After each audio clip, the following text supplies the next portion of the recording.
Good morning dear students. हम आज पिछले लेक्चर के कंटिन्यूशन में ही उसको कंटिन्यू कर रहे हैं। हमें क्या करना था, हमें आइडेंटिफाई करना था अननोन बैक्टीरियल आइसोलेट का, और कैसे आइडेंटिफाई करना था यूजिंग कन्वेंशनल मेथड्स। बहुत सारे तरीके हैं, 3 तरीके मैंने बताए थे, उसमें से मैंने एक लिया है केवल कन्वेंशनल मेथड से हम बैक्टीरिया को कैसे आइडेंटिफाई करेंगे, वो स्टेप हम ले रहे हैं। ठीक है, तो इसके लिए आपको क्या करना है, इसको बहुत सारे स्टेप्स आपको फॉलो करने हैं, practical steps to follow the identification of unknown bacterial isolate. Practical steps क्या क्या हैं?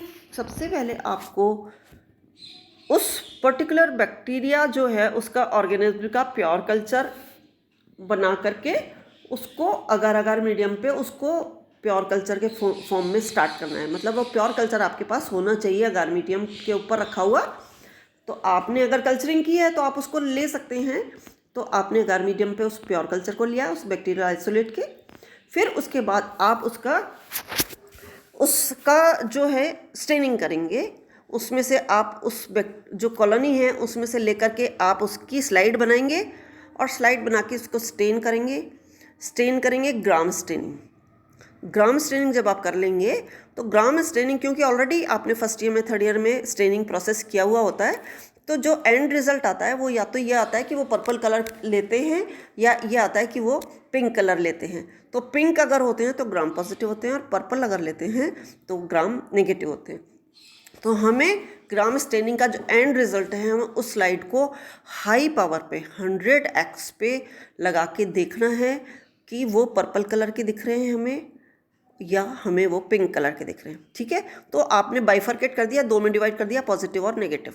अब चाहे पॉजिटिव हो या नेगेटिव हो, उसके बाद उसी स्लाइड को आपको और स्टडी करना है और आपको ये देखना है कि वो जो बैक्टीरियल सेल्स हैं उनकी मॉर्फोलॉजी किस तरीके की है। Morphology of bacterial cell study करना है कि बैक्टीरिया की मॉर्फोलॉजी कैसी है। क्या वो कोकाई हैं, क्या वो रॉड्स हैं, क्या वो स्पाइरल फॉर्म्स में, जिस भी तरीके के हैं आप उसको नोट कर लेंगे। इसके बाद आप ये देखेंगे कि अगर वो रॉड्स हैं तो क्या वो रॉड्स बेसिलस एक के पास में सीरीज बना रहे हैं या गुच्छे के फॉर्म में हैं, या कोकाई हैं तो गुच्छे के फॉर्म में हैं, या दो जुड़े हुए हैं, या किस तरीके से या चेन बना रहे हैं। Whatever it is, arrangement of cells, what you are studying arrangement of cells, कि उसकी सेल्स जो हैं वो चाहे पर्पल थी या पिंक थी, वो किस तरीके की है, राउंड है या नहीं है, या रॉड है। अगर राउंड है या रॉड है, वो उनका अरेंजमेंट क्या है, वो किस तरीके से अरेंज्ड है।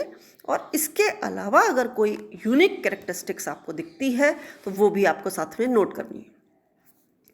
इसके बाद जो तीसरा टेस्ट होता है उसमें आपको ऑक्सीजन रिक्वायरमेंट उस बैक्टीरिया की देखनी है।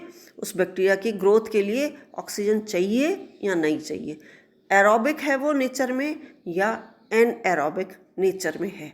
तो वापस बाइफर्केशन हो जाएगा यहाँ पे, एरोबिक या एनएरोबिक। अगर पॉजिटिव है तो एरोबिक एनएरोबिक, नेगेटिव है तो एनएरोबिक एरोबिक। तो ये जो भी केस है उस बेसिस पे आप क्या करेंगे, उसके ऑक्सीजन रिक्वायरमेंट की स्टडी करेंगे।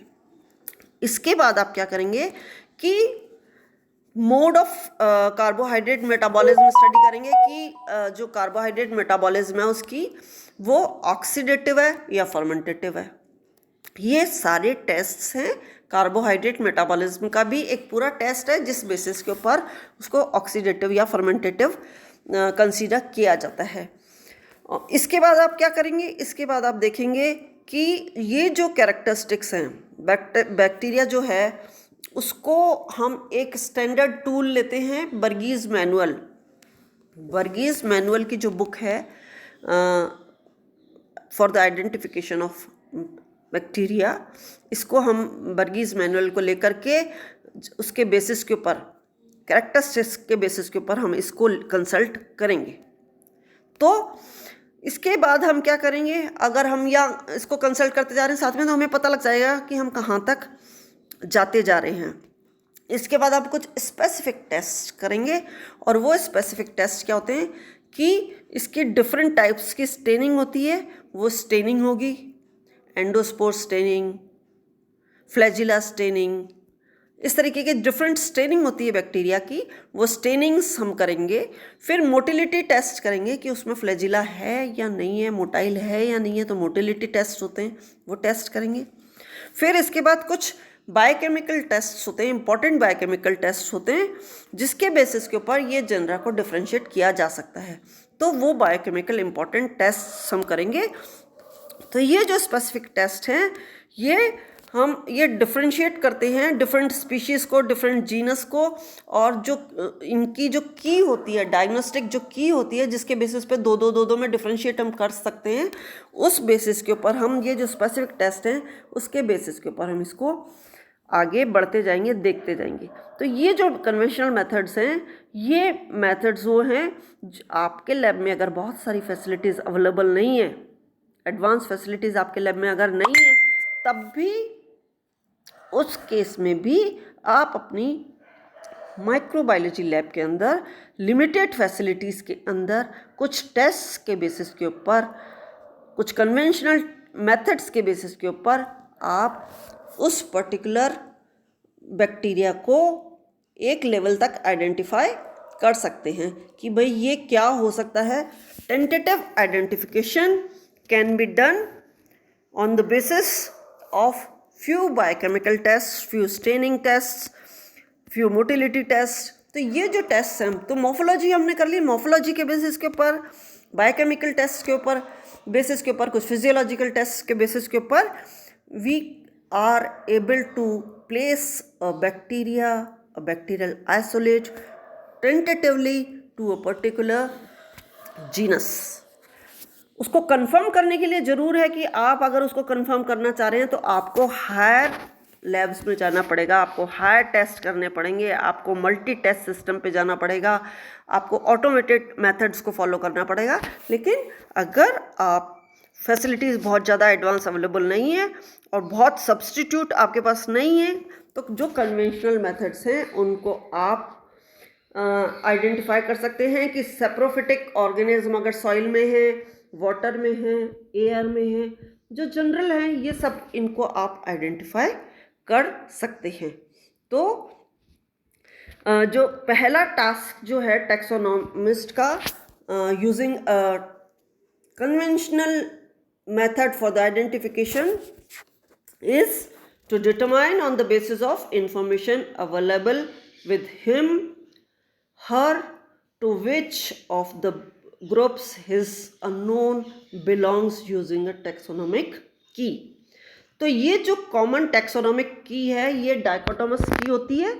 आइडेंटिफिकेशन जो होता है, आइडेंटिफिकेशन इन डाइकोटोमस की is based on successive questions, और हर क्वेश्चन जो होता है उसकी दो पॉसिबल आंसर्स होते हैं, और नेचुरली आप एक पे जाओगे तो दूसरे पे नहीं जाओगे, तो एक पे जाओगे उसके बाद फिर दो डाइकोटोमसली डिवाइड हो जाएगा कि दोनों में से क्या ऑप्शन है, फिर एक पे चले जाओगे, फिर इस तरीके से डाइकोटोमसली डिवाइडेड जो होगी वो डाइकोटोमस की कहलाती है। हर का आंसर देते हुए जो इन्वेस्टिगेटर होता है, he is directed to another question until an organism is identified. अगर हम सादी भाषा में कहें तो जो की होती है उसमें पेयर्ड स्टेटमेंट्स होते हैं, जो एक कैरेक्टरिस्टिक्स जो होते हैं उनको डिस्क्राइब करते हैं, और उसमें जैसे हम कहते हैं आइदर और आप चॉइस कर लीजिए, ये होता है या ये होता है। उस तरीके से आप चॉइस करके आगे बढ़ते चले जाएं, और उन कैरेक्टरिस्टिक्स के बेसिस के ऊपर ग्राम स्टेन, ग्राम पॉजिटिव या gram negative, cell shape, cocci है, बेसिलाई है, हेलिकल है, कॉमा है, जो भी है, सेल वॉल है, प्रेजेंस है या एब्सेंस है, जो मेजर ग्रुप्स हैं बैक्टीरिया के, वहाँ तक वो आइडेंटिफाई की जा सकती है डाइकोटोमस की के बेसिस के ऊपर। देखिए आप यहाँ पे देख लीजिए, ये डाइकोटोमस की इसमें बना रखी है, पूरी क्लियर कट लिख रखा है। आपके पास दो ऑप्शन है, फर्स्ट में आपका टेस्ट या तो ग्राम पॉजिटिव होगा या नॉट ग्राम पॉजिटिव। अगर ग्राम पॉजिटिव है तो then you have to go to second में चले गए, इसका मतलब सेल्स स्फेरिकल इन शेप, तो ग्राम पॉजिटिव कोकाई। अगर नॉट ग्राम पॉजिटिव है, गो टू थर्ड पे आ गए, तो गो टू सेकेंड वाला ऑप्शन, सेकेंड और सेकेंड डैश वाला ऑप्शन किसके लिए हुआ? ग्राम पॉजिटिव के लिए। और थर्ड वाला ऑप्शन किसके लिए जा रहा है? नॉट ग्राम पॉजिटिव के लिए। ऐसे ही आगे बढ़ते जाओ। सेकेंड डैश में जो फोर्थ वाला गो टू फोर्थ वाला ऑप्शन है, वो फोर्थ वाला ऑप्शन केवल किसके लिए है? वो जा रहा है सेकेंड डैश का ऑप्शन जा रहा है गो टू 4। तो वहाँ पे आप 4 पे जाओगे कि सेल रॉड शेप है या, तो हर एक जो है उसमें बाइफर्केशन आपको दिखेगा। तो आप हर बार फर्स्ट स्टेप पे आगे बढ़े, आपको 2 चीज़ मिली, यस और नो। यस पे आगे बढ़े तो यस के आगे जाकर के आप देखोगे कि फिर 2 ऑप्शन आएंगे, ये वाला या वो वाला, उसमें से आप एक चॉइस करेंगे। इस तरीके से डाइकोटोमस को फॉलो करते करते आप बैक्टीरिया का जो है स्टेनिंग के बेसिस के ऊपर मेजर ग्रुप्स के ग्रुप तक आप पहुंच सकते हैं। You can identify up to the major group of bacteria. इसके बाद जो होगा आइडेंटिफिकेशन, वो हम जो बर्गीस मैनुअल है उसकी जो आइडेंटिफिकेशन स्कीम है उसको फॉलो करके हम नेक्स्ट लेक्चर में डील करेंगे। ठीक है।